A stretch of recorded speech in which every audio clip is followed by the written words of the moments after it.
Good afternoon. I hope everyone is doing well, and welcome to this Maryland Online webinar on academic writing in the age of AI.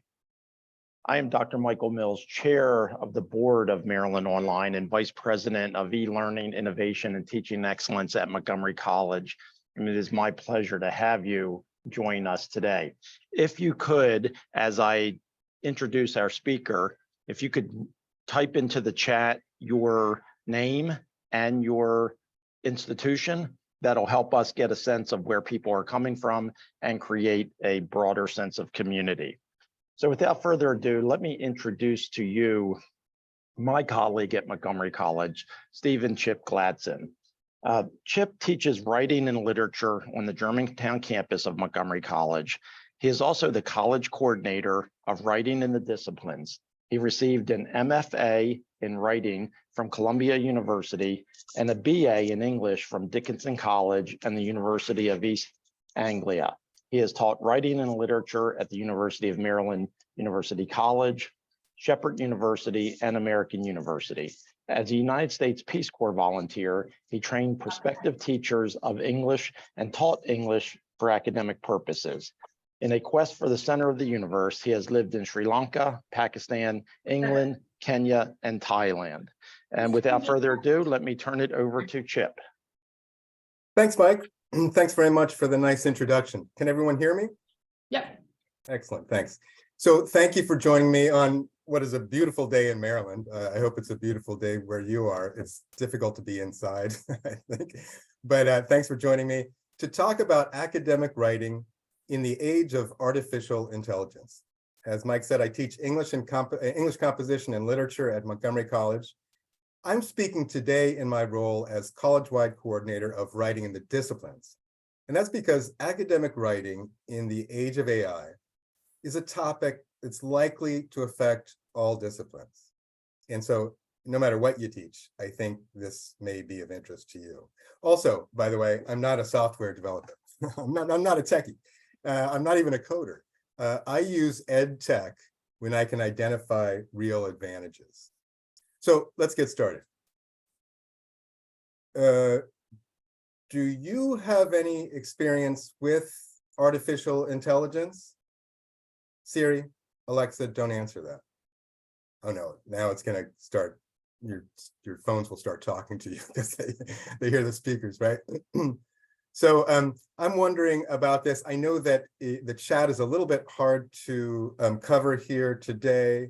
I'm having a little trouble bringing it up with my stuff here, but I did want to get a sense a little bit about how much experience you have, and also more specifically, we want to stay in our lane, I think, and talk specifically about chatbots like ChatGPT and the uses of these tools in academic writing. So if you have any experience, if you've tried this out, great. We're going to try to drill down a little bit and find out some of the appropriate or best practices for the use of these things. And then also perhaps some of the challenges as well. And we'll go through those as we go along. But by the way, questions and answers, I hope to leave some time at the end for questions and answers.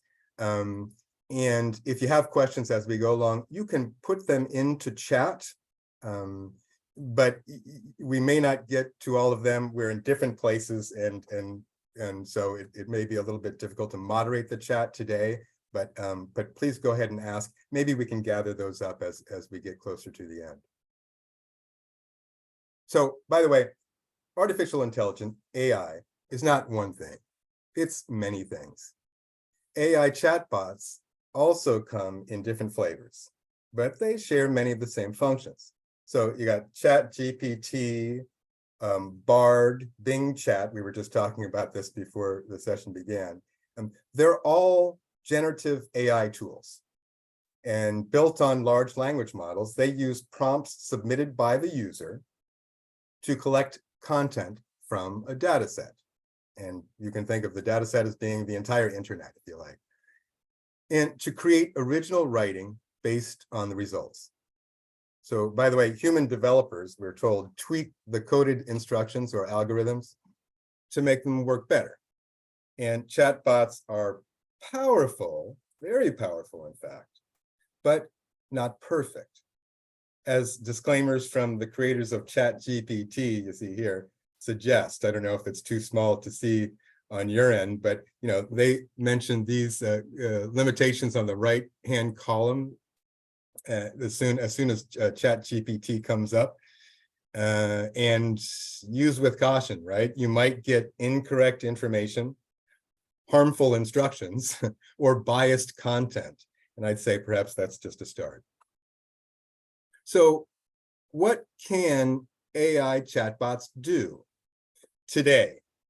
I'm talking about. And by the way, if you are watching a recorded version of this webinar, please don't laugh. In the interim between when we're meeting live, by the way, this is April 6th, 2023, and when you're watching the recording, much may have changed. So this stuff is happening at light speed, the changes, the innovations. And so just keep that in mind. So some of what I say today may no longer be true next week, or perhaps next month, or certainly next year. Okay, so first of all, what can chatbots do? Chatbots can understand natural language. So that's part of that intelligence, part of artificial intelligence. They've been trained to do this. In other words, you don't need keywords, you don't need special search terms, you don't need Boolean operators.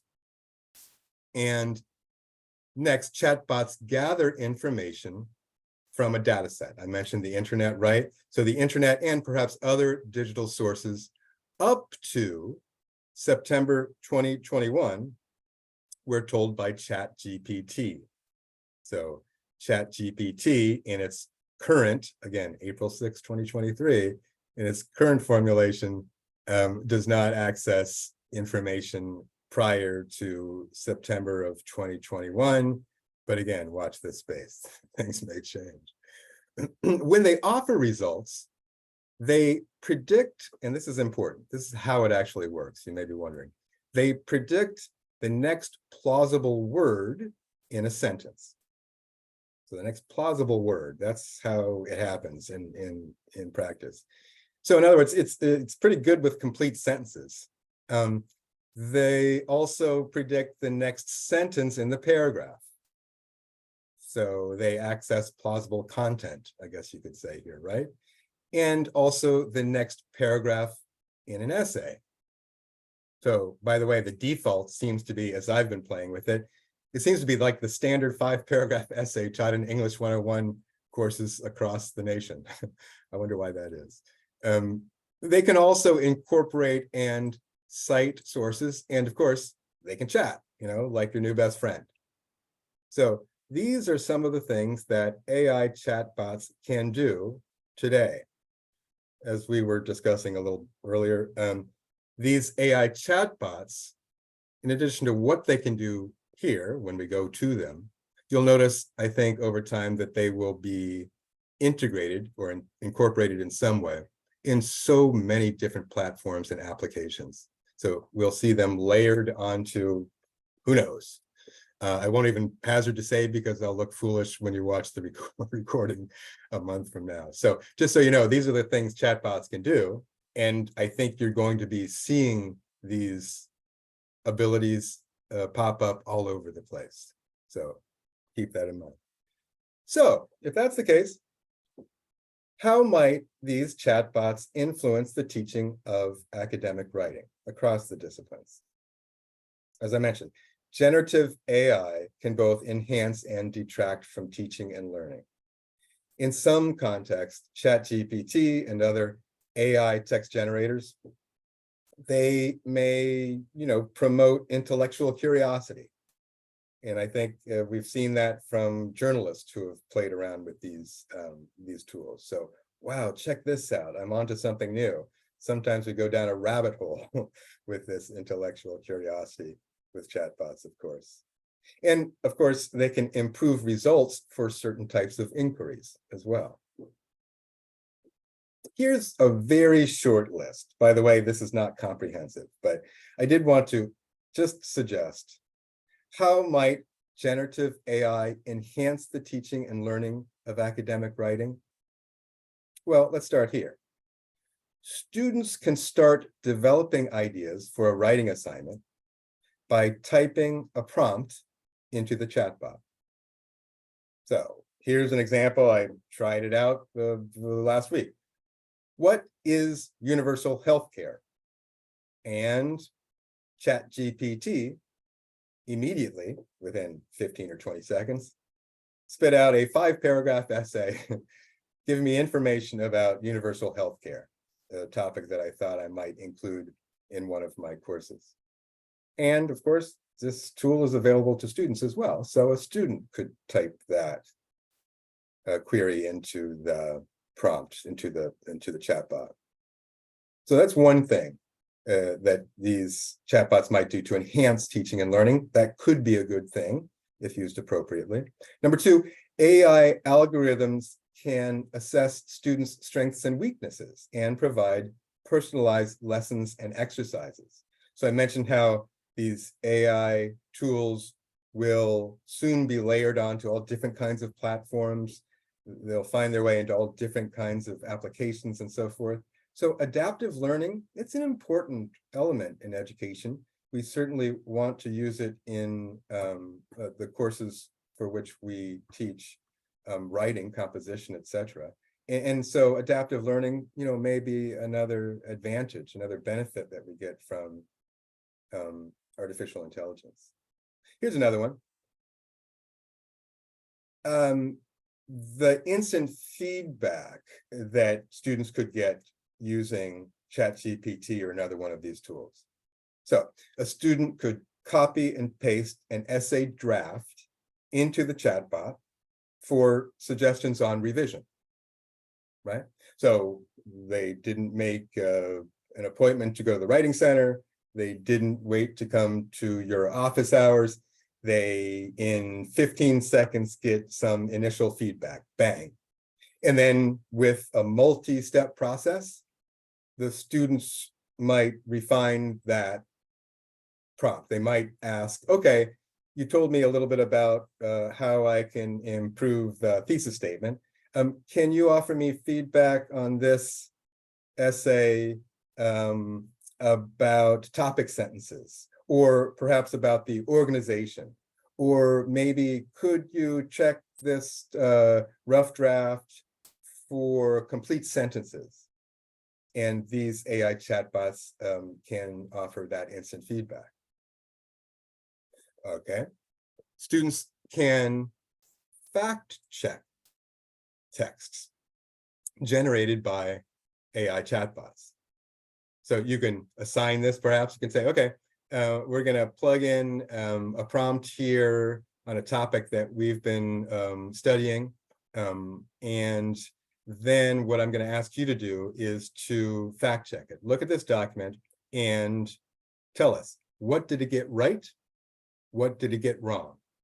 And I can tell you that ChatGPT and other chatbots, of course, do get things wrong. And when I asked my students yesterday about using the AI chatbots outside of our English courses, and a couple of them raised their hands and said, yes, I've tried it. I tried it for my math class. It got the math wrong. And another student said, yeah, I tried it in physics and it couldn't go through the steps required by the instructor's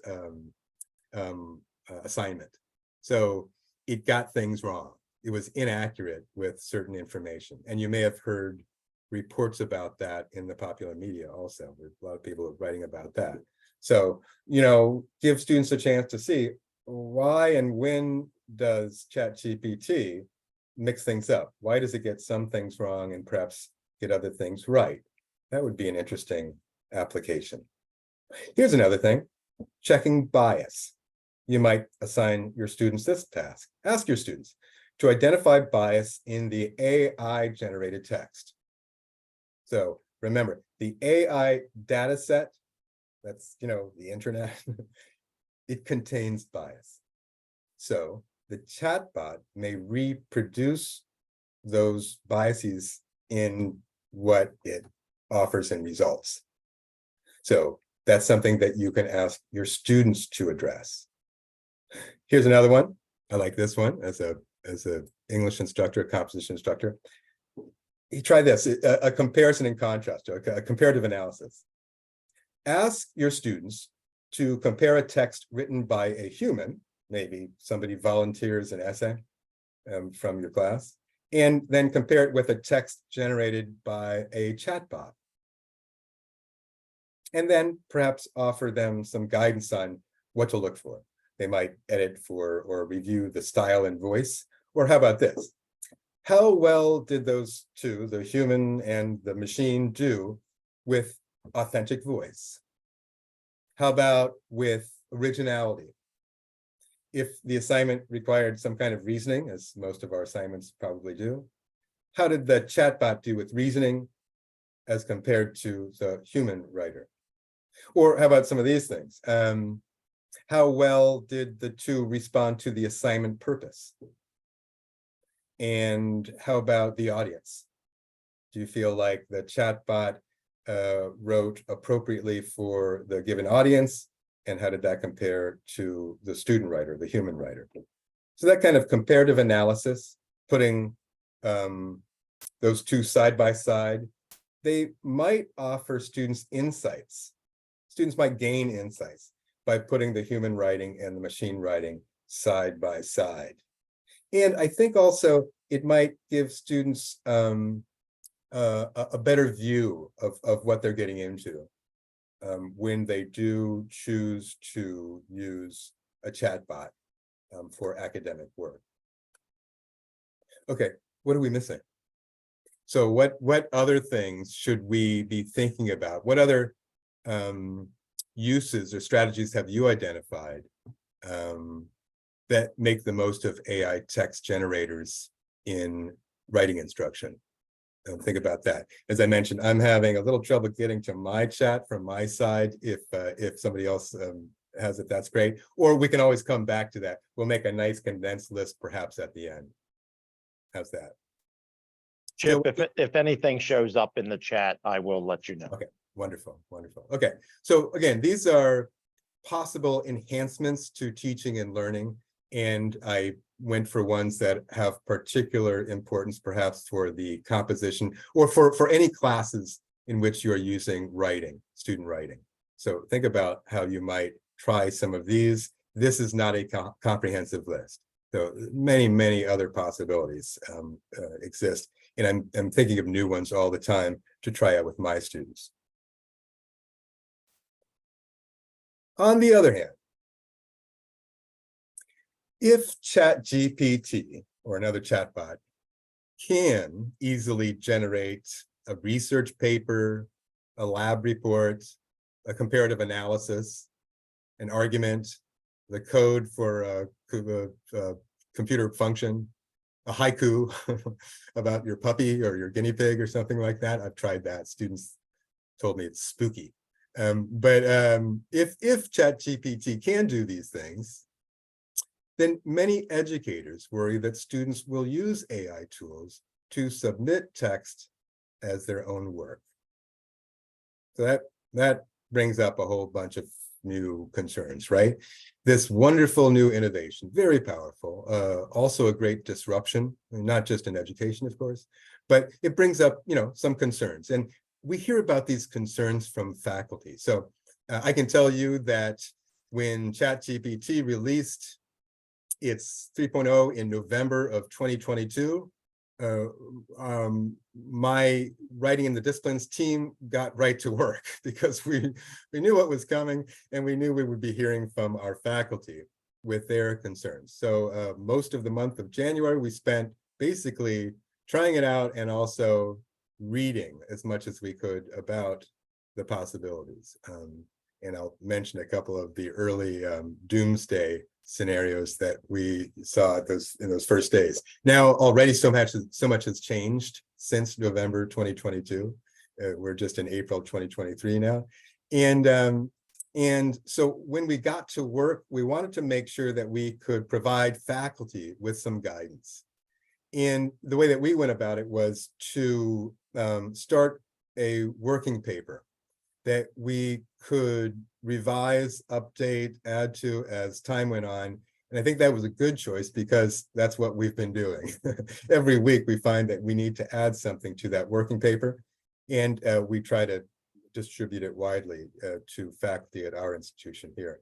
So it's something to think about, faculty concerns in particular, and of course, it's not just for faculty, it goes to staff, and it goes to writing centers, and it goes to administrators, of course. So, and these are some of the current concerns, and some of these come directly from faculty.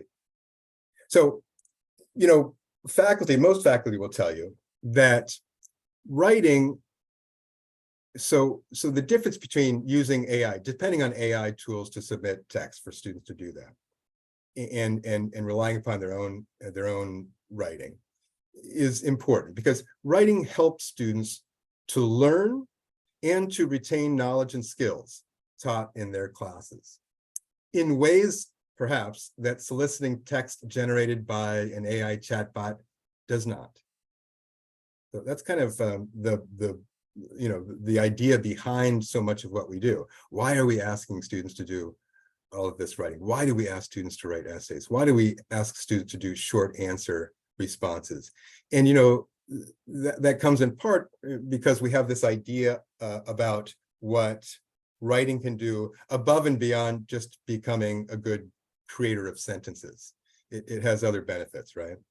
And another thing, instructors may also worry that checking the provenance of documents submitted for credit will impose on them the roles of, detectors of AI generated text, and perhaps also enforcers of authentic student writing.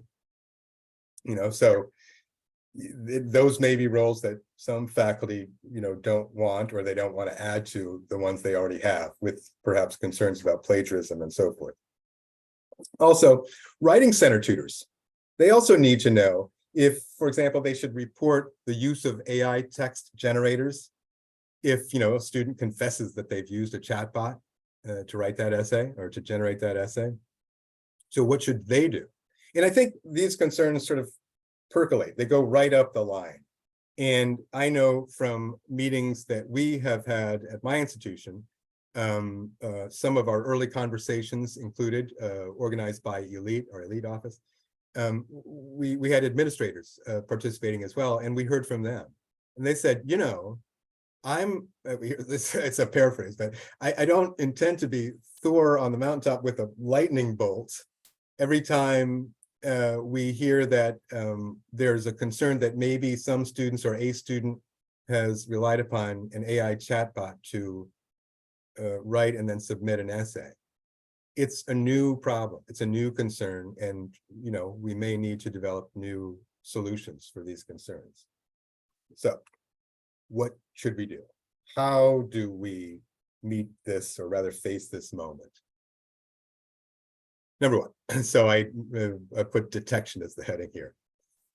The tools many of us already use, for example, to identify plagiarism, some of them are built into our learning management systems, whether you use Blackboard or Canvas or Moodle or whatever LMS you may use.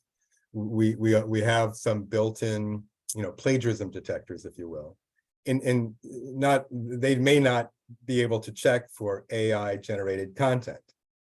For example, Safe Assign is the one that's built into our Blackboard LMS. It's an LTI program, so it's a third party, but it's used. It makes it easy for us to use. It doesn't yet detect AI generated content, but watch this space. Remember, this is April 6, 2023. I'm speaking from, and because their competitor, Turnitin.com, has just released a detection tool as part of its suite. And I just spent a few days studying this tool and studying their publications about it. I learned first about it from a student at Georgia Tech. They use Canvas as their learning management system. It's built in. And so now Turnitin.com will check for AI generated content, but we'll see how that goes. software designers are developing tools to help us identify text generated by ChatGPT. But employing these tools will create further demands on faculty workloads. And by the way, they may not be effective. Detecting AI generated text is difficult. I think that's just the way it is. It's not the same as detecting plagiarism, for example. And even the people who developed these detectors, they acknowledge the limitations. So by the way, I have a list up here. SafeAssign doesn't do it. Turnitin.com has just begun to do it. It's fascinating what they say about how they do it. GPT-0 is another one. I'm going to mention that. And also OpenAI classifier. Writer.com is another one that employs an AI detector. Okay, this from OpenAI classifier, the company that brought you ChatGPT. It's funny, huh? It should not be used as a primary decision-making tool, but instead as a complement to other methods of determining the source of a piece of text.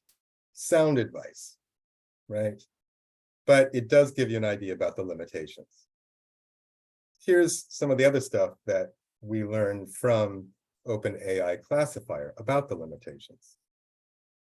The classifier, according to OpenAI, is very unreliable on short texts, those below 1,000 characters.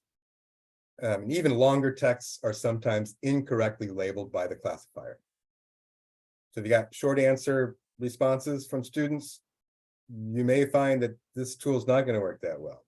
Number two, sometimes human written text will be incorrectly but confidently labeled as AI written. We call those false positives, right? I'm concerned about false positives. Text that is very predictable, by the way, cannot be reliably identified. If you have a prompt or you have an assignment, a short answer assignment, something like that, perhaps you're asking students to identify the first 100 prime numbers. There you go, from an English professor. It's not going to do a very good job, right? Because it's predictable, those results. And so how can GPT-0 or OpenAI classifier, in this case, how can it distinguish between the results generated by humans and those generated by AI? It can't, because there's not going to be much difference. Also, OpenAI classifier says AI written text can be edited to evade the OpenAI classifier. Of course. And that's true, by the way, of other AI tools and AI detectors. So a student puts in the prompt for an essay assignment, ChatGPT or some other chatbot produces the text, an essay, a 5-paragraph essay perhaps. And then the student takes that text that was generated by AI and then makes some, I don't know, light editing, sentence level editing, changes some of the words. And the result then will be difficult for the detector to identify. So those are some of the problems of using detectors. Here's what GPT-0 says about this. And by the way, GPT-0 was one of the first on the scene. It was developed by a student, Andrew Tian. He studies linguistics as well as other things. And so he in very overnight, he produced this thing, really fast coding, I would say. And this GPT-0, it uses two factors to distinguish human writing from machine-generated text. GPT-0 calls them burstiness and perplexity. You may have recognized some of the funny language that comes out of new technologies. So burstiness and perplexity, I'll tell you a little bit more about that in a moment. So GPT-0, that, by the way, I can tell you is the one that I have been using. Other faculty at my institution also seem to favor this tool. You can go to GPT-0, Google it, and then you can simply cut and paste text right into right into the field, the box there they'll say, do you understand our rules, etc. And then bam, it generates results. And the results are based upon these two things, burstiness and perplexity. I want to say a little bit more about that. But first, there are other concerns, right? Chip, if I Please. may, Please go ahead. there was a comment in the chat that false positives concern Joseph Rafter from Frederick Community College. And he says, if instructors make decisions about student work based on a false positive, relationships can be damaged, and damaged relationships impact future learning. I Wondering agree. if you could touch base on that a little bit. I think you put your finger on it. I would say of the variety of concerns that might emerge from false positives, I'm with you. I'd say that's what would worry me the most. It has worried me the most. Because as you'll see, it's happening. And I'm searching for the right tone. I'm looking for the right way to address these concerns without turning a blind eye to the likelihood that some students will rely upon AI chatbots to generate text. So, it's a balance thing, and I'll say more about that. But yes, that's a big concern about false positives, about one of these detectors showing that a student has done it when in fact the student did not use a chatbot to write that essay.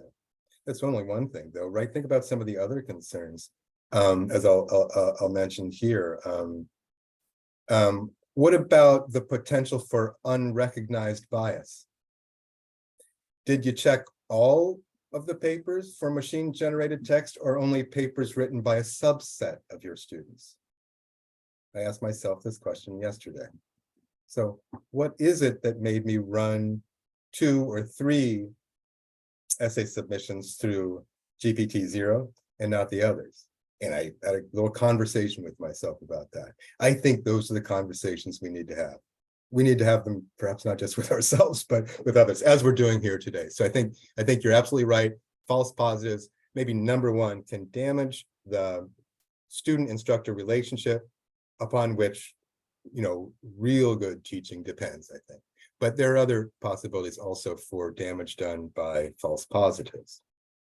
And by the way, here's another thing about, did you have any bias in your initial thing? Well, maybe that's not going to be a problem if the AI detector is built into your learning management system at some point. But until then, I think it is. Here's another thing. And this, by the way, comes from a high school senior, my daughter, who I've had conversations about this. She's very concerned about it. She thinks that her peers in high school are using these tools at incredible rates. And she said, don't sleep on the A students. She tells me from experience and from sitting in the cafeteria that she knows several A students who get A's on all of their papers, who, among others, one of them said, I haven't written an essay this semester yet. All A's, but it's like, I'm not gonna. So that's alarming to somebody like me when I'm thinking, okay, those are my students next year, right? So yes, false positives, that's a problem, but also how we determine which essays to look at, to take a second look at. So that's one part of it, and I agree with you. That's a big concern. It may be my number one concern. Then what to do when you think you've detected AI generated text. So if we have time, I'll show you a couple examples of how these tools work. I don't want to jump out and jump back in because it requires refreshing those pages that are account based, and it'll get out of the way. But maybe if we do have a time at the end, I can show you some of those things, and how it works, including GPT-0, which I'm using. But you'll want to communicate with the student, I would think. And I would suggest that communicating with the student, the individual student, about your concerns privately is a good idea. And so here's some of the things I'm trying, and I'm eager to find other ideas to help me do this in a way that is sensitive to the student, that helps us to maintain our relationships, student instructor relationship, and doesn't damage things and sort of ruin the rapport. So here's one idea: write a message to the student. So write an email message, perhaps. And another advantage of doing it this way is to create a paper trail. Maybe this is after you've spoken to the student, right? Or maybe it's before you've spoken to the student. I think you have to figure out what works for you. And here's the sort of thing you might communicate to the student. You might say something like this, and I'm just paraphrasing. As I read and review the essays, from your class, I also submit text to GPT-0, a tool designed to identify writing generated by artificial intelligence, or AI, including ChatGPT. GPT-0 indicates that the text you submitted, quote, is likely to be written entirely by AI, end quote.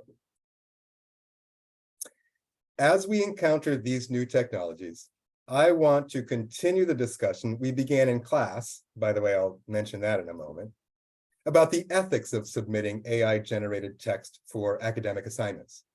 First, I want to give students an opportunity to respond to the results generated by the tools. So please talk to me about the process you used to complete the argument synthesis assignment or whatever essay assignment or paper or short answer or what have you that you've assigned. In this way, we might identify actions to avoid in the future and learn a little bit about how artificial intelligence works, when we might use it, and when we should avoid it. This is a learning process. And then I might say at the end, please reply to this message, or please join me in office hours, or please talk to me after class with your response. So I want to give the student a chance to respond. That's important. And by the way, that's the way that I have always addressed concerns about other academic dishonesty more broadly. So those are some approaches there. So again, worried about false positives. Number two, what to do if you think that a text submitted by a student is generated by artificial intelligence or a chatbot. So these are some of the things I think you'll want to prepare for. Next, prevention. I know we want a solution, right? Wouldn't it be nice if we discovered a tech solution to the tech problem that emerged from this tech disruption, this incredible new innovation, right? Phew, done and dusted. That'd be great. On the other hand, effective pedagogy and assignments designed to encourage students not to use AI-generated text may offer both more manageable and more effective solutions, in my view. They will work better than the detectors. So, by the way, no single method will fully prevent the use of AI chatbots for academic writing. That's the sense I'm getting. But a combination of practices may reduce the frequency of AI submissions. So I want to turn our attention now to some strategies. I want to share some strategies with you. We've been developing this list of strategies in our working paper. I want to share some of them. This is only a small list, not a comprehensive list, but just think about some of these things. One method, by the way, of prevention may have to wait until next semester. That is, update your syllabus. So if you have a statement about academic honesty on your syllabus, you may want to add to it. Here's the blurb here's the statement that I've added to the syllabus. I'm a coordinator for a group of courses at my school, so I've added it to our template for those. And I've shared it, and lots of faculty now at my institution have just used the same language, or they've changed it. And I think it's a good idea to look closely at it and adapt it to your own class. So here you go. Here's a statement I wrote very quickly after I realized what AI chatbots would mean for the teaching of writing before the spring semester got started, because I wanted to share it right. I've marked it CC BY, by the way. It's open source, so you can reuse, you can adapt it, you can do whatever you want with it. Perhaps you plan to use AI chatbots in your course in the future. You may want to say how in this statement as well. But here you go. Here's what I have been using. In fill in the blank, your course, we recognize the value of each student's authentic voice. We also promote the critical thinking skills that emerge from developing your own ideas in your own words. All written work for this class must be completed by you personally for submission. Using artificial intelligence, AI, to generate text is prohibited unless explicitly permitted by the instructor. Submission of text generated by AI will be considered a violation of academic ethics, and that refers to something else in that above this in the same statement. So by the way, I said stuff about explicit permission by the instructor because I do want to introduce students to artificial intelligence and some of the uses of artificial intelligence. If you've looked at any classified ads lately, you may note that in across the industries, you'll be seeing lots of chat prompt writer included in job openings, right? It's a skill that's going to be in high demand. It's already in high demand. So for copy editors or data analysts or copywriters, advertising, marketing, yeah, lots of people will see these skills come into use. So those are some things to consider when you're thinking about completely banning it from your course. But of course, you know best. You know what will work. Okay, prevention, right? What's another thing you can do? Early in the semester, I recommend discuss the ethics. Engage your students in dialogue about the importance of academic integrity and authentic writing. Talk about it. Have a conversation. Discuss how AI can be used in education, either to enhance or to impede learning, perhaps. Address the ethical and career implications of using AI-sourced writing, particularly the implications of misrepresenting the work as your own. I'm speaking to the student then. So the ethics, that's a good conversation to have. And I think it's a good conversation to have early in the semester. Don't wait until something happens. So I think that's a really good one. What else? And this is a big group. This is where much of our attention went when we started the working paper, and we continue to work on these. We continue adding to these ideas. And that is rethink assignments. What's the silver lining of chatbots? The rise of the AI chatbot is a disruption that may just be the spark that we need to improve teaching and writing. So, it seems like it's too elementary, but ask yourself this: why do we assign writing anyways? What are we trying to achieve when we ask students to write a lab report or a research paper, short answer responses? Is there a better way than the way in which we are going for these outcomes at the moment? Here's some initial ideas. I hope the text is big enough for you to see on your screen, but I did want to get down to some of the actual contents here. 1, essay prompts that emerge from class discussions, local concerns, or current events, for example, after September 2021, at least for now, are more difficult for AI algorithms to collect and reproduce. So you could require the use of information and sources published after 2021, maybe, if it suits your discipline. Topics addressing local concerns may be more challenging for AI text generators. Require that sources be submitted with the assignment. Lots of instructors do that already, for example, in English and composition courses. So if you're writing a research paper, the term paper, or something like that, they may have, in the old days, perhaps with paper, said, I want you to staple the sources, print them out, staple them together, show me your annotations on them, and submit them with your final draft. Okay.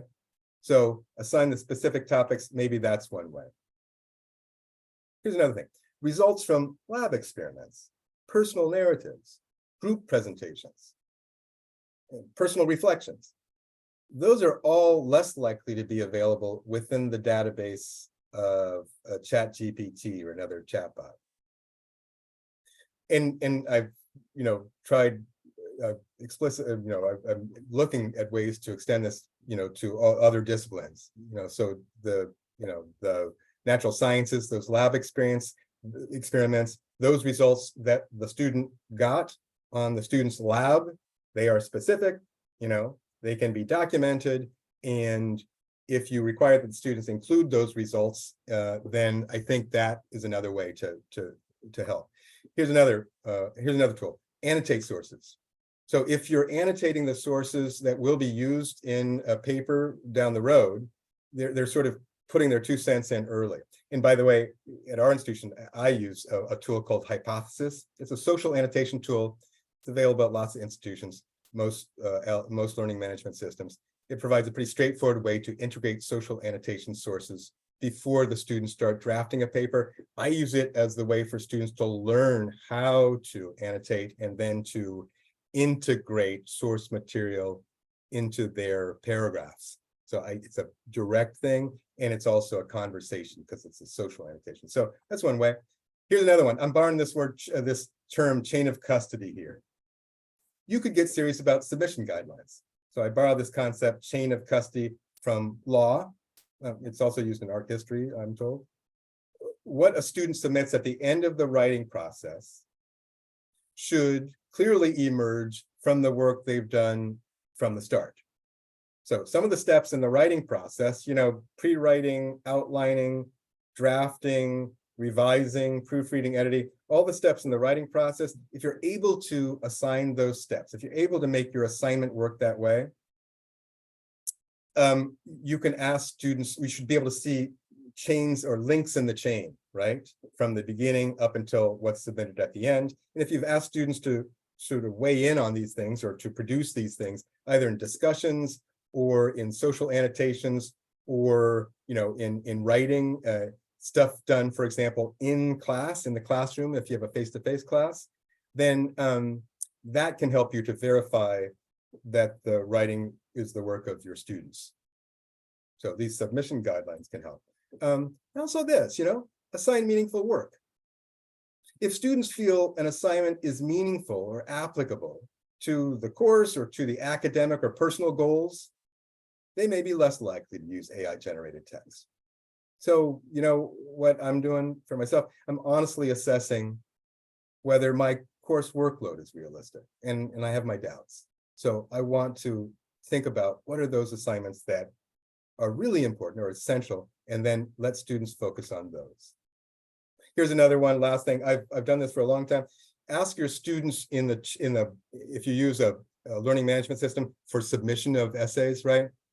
Ask them to agree, tell them that you're only agree to grade submissions only if accompanied by a message that affirms the authenticity of their writing. So putting that down on the paper at the bottom, perhaps, or on another page, maybe that will mean something to the student, prevent them from using AI. Alternatively, I ask students to accompany the final draft with a revision memo, really short, put it in the message box along with the file attachment, a few sentences that reflect on the changes they made in the revision or in the writing process up to that point. And, encourage your students to write.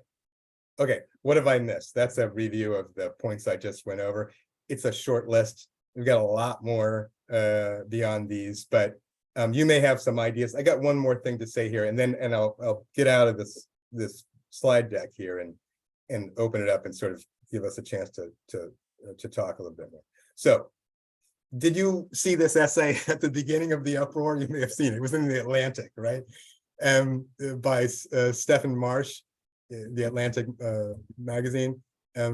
This article that said ChatGPT will kill the college essay. So I'm asking, did ChatGPT kill the college essay? Or maybe did the AI chatbot actually save the college essay from extinction? What do you think? And do we have time for questions and answers, Mike? I'm let me get out of here. We do. We had a nice comment in the chat from Sarah Felber when you were talking about the chain of custody. She mentioned when we assess only the final product, we reinforce the idea that producing a product is the goal, and ChatGPT can often do that. If what we are really looking for is for students to partake in the writing process, that should be assessed. So it reaffirmed a lot of what you were talking about with the chain of custody. Excellent. Yep, I think that's right. Don't feel bound by that term. I like it. But I think you're absolutely right. That's right. Yeah. And it's this scaffolding. These are strategies we've already used. Most of us have already used in the past. It's time consuming. It's difficult in some disciplines, but they have a number of different uses, so that writing process and seeing the results of it as you go along, keeping in contact with students, those are great. By the way, I didn't mention we have in our writing, in our working paper, one-on-one conferences. So we do them in our first year writing courses here. We do 3 one-on-one conferences in our English 101 courses, for example, and it's a great way. So when you're starting to talk about a new essay assignment, bam, it's right there. Thank you. Others. You also mentioned at the beginning the rapid change in this technology, the iterations that occur as we're speaking. I mean, by the time this webinar is done, something else may have been produced. How are we to keep up with all of that? Well, one thing, please don't send me all of the articles that you find about artificial intelligence, because I'm swamped. my inbox is full. No, I'm kidding, but I'm reading a lot about it, right? So I didn't start as an expert on this, and so I'm trying to keep up. And that's one way. There's a lot of good resources. I'm going to share. I'm having a little trouble with my screen right now, and I'm trying to fix that problem. Let me see if I can do that. Here we go. That's better. Okay. And maybe I'll get a chance to share this in a second. So we're not the only ones who are working on this. We have a working paper that we share with all faculty at Montgomery College, but so different membership groups are doing it too. And that includes the Writing Across the Curriculum membership group, that association. They've got a open source document that they've been adding to since January too, I think. And you can kind of, it's one of those research tricks, so you can narrow down to what's the curated material to give you some ideas there. Reducing student motivation for violating instructors' expectations. Yeah. Those strategies I mentioned before, and you mentioned, as you were saying, you don't want to damage that rapport you have with students with a false positive. Say that relationship may be at the top of the list. What makes students more likely to want to complete work for a course, even if it takes them a lot of time, even if it's hard? I think if they trust the process, if they think that the instructor has their best interest in mind, and that the instructor is available, and I think those things can help. It's not a slam dunk. Chip, Wendy asks, do you have a sense of how faculty are reacting? Helpless, or maybe viewing creative assessment as a worthwhile challenge? Anyone ready to retire early? I certainly do. I have heard from faculty, I can tell you that, every day. There's a lot of concern. There's a tremendous amount of concern. For one thing, I was talking to a WIB teammate of mine who teaches biology, and she's like, I don't want to read 150 lab reports generated by AI. It's not how I want to spend my time. It's the idea of it that is so discouraging sometimes, and then also because the idea that, well, then the students aren't going to, they're unlikely to get as much out of it if they take that course. So yeah, I hear a lot from faculty, lots of concerns from faculty, and there's a variety of concerns. So I've heard from people who are concerned about false positives. I've heard concerns from people that it may shield some students who we don't know the authentic voice to begin with. Then how are we to ever know if they use AI chatbots across the board from day one? what that authentic voice actually is. And then, how would we know to check it? So there's a lot of concern about that. We hear it, for example, in DL Web courses, online only courses. You never spoke with the student, you never saw the student, never heard the student speak. And if you don't have a diagnostic at the beginning of the semester against which to compare writing later in the semester, it's tricky. So I'd say some kind of diagnostic that you can verify early in the semester will help, even if it's very short. And those are some of the concerns we're hearing about. In your syllabus statement, Chip, you specifically called out AI generated text, not just AI. And I would imagine part of that is because if you talk about not using AI, that includes tools like spell check, which is all AI, right? That is right. Yes, and AI will finish your sentence for you already in Microsoft Word, even before they incorporate the layer of Bing. Am I getting it right? Yeah, Bing chat. There you go. AI is with us already. AI already informs so much of what we do, and AI will be with us in the future. It will remain with us. It is a powerful innovation. It is a great disruption. And I think you can expect to see even more of it. So that's a good reason to be having these conversations now. Have these conversations with your colleagues. Ask your institution, what are the plans? What are you thinking about? What kind of trainings can you offer? You're going to need to be able to address this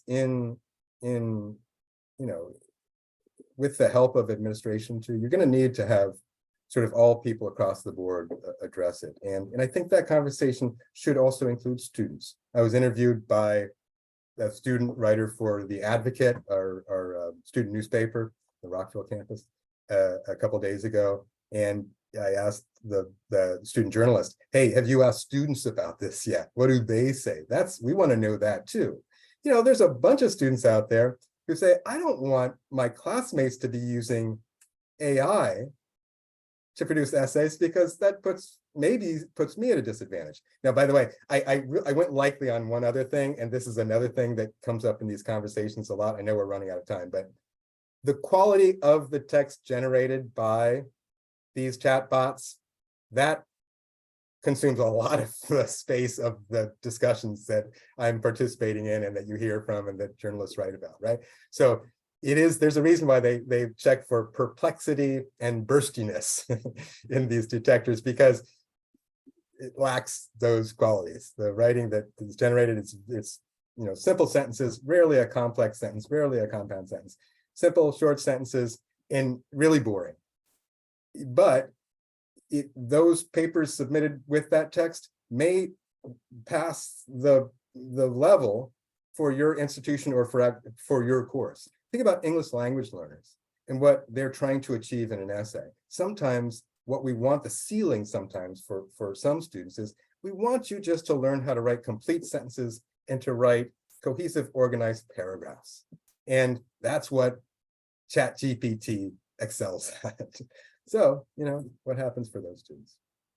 Chip, I cannot thank you enough. We appreciate your insights, your expertise, and we look forward to possibly bringing you back as more iterations of this come down the road. I do want to share a slide with everyone who has attended. If you need proof of attendance, feel free to take a screenshot of this. And we thank you for attending. Look forward to additional webinars sponsored by Maryland Online, and have a great rest of your day. Stay human.